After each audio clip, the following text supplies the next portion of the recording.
My name is Elizabeth. Ever since I was a child, I have had a strange gift, the ability to travel in the astral world. For most people, this would be something out of the realm of fantasy, but for me, it was a reality. I could leave my body and glide through walls, observing the world around me in a way that had nothing to do with physical limitations. For years, I explored the astral world, getting to know its inhabitants, discovering its secrets. One day, however, my astral travels took an unexpected turn. During one of my astral walks, I came across a door that was different from the others. Its light pulsed like a heartbeat. Something inside me told me that something important lurked behind this door. I decided to open it. Behind the door was an astral space the likes of which I had never seen before. It seemed frozen in time. Gloomy shadows slid slowly across its surface, and in the distance I could see fragments of shadows that looked like people. I realized that I was in a place where souls who had strayed into the astral were gathering. Suddenly, one of the shadows separated from its group and approached me. It was a female figure radiating despair. "Help me," she whispered, and I felt her anguish cut into my soul. She told me her story. It was Claire, a woman who had fallen into the astral after an accident. She had wandered the world for decades, trying to find her way out, but in vain. She was one of thousands of souls stuck in this place, determined to help Claire.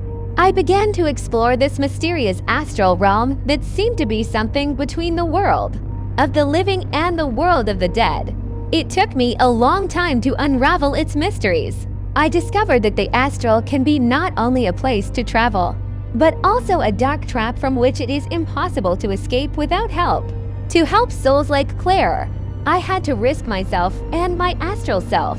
With each new entry into the astral, I learned more and more about its dark sides and dangerous inhabitants. But my goal was much higher: to save thousands of lost souls and bring them back to the world of the living. And though this astral quest was dangerous and exhausting, I could not stop. I became their hope and the last thread linking the two worlds.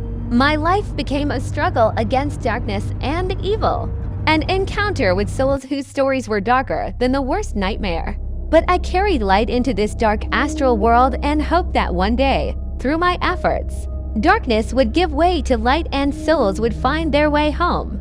My journeys into the astral world continued, and with each new step more and more mysteries and dangers were revealed to me. But I was sustained by the desire to help the souls lost in this dark labyrinth. In one of my astral journeys, I met the soul of a little girl named Elsa. She was dressed in an ancient dress and held a locket in her hands.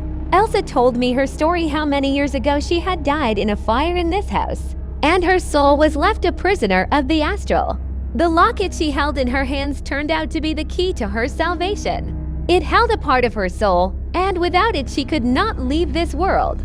With my help and the powers I had acquired, I was able to retrieve the locket and return it to Elsa. Her soul was freed and she flew up into the sky with gratitude. But my struggle in the astral was not limited to saving one soul. I learned of beings that fed on human fears and despair. These dark entities posed a threat not only to lost souls, but also to myself. On one of my astral journeys, I met an ancient spirit named Frost who told me of an impending terrible force threatening the astral and the world of the living. He begged me to help him and other spirits stop this evil. My struggle became even more difficult and dangerous. I had to join forces with other astral travelers to unravel the mysteries of the astral and find a way to stop the impending darkness. Eventually, we discovered ancient astral runes that could be used to summon a powerful astral being that could resist evil.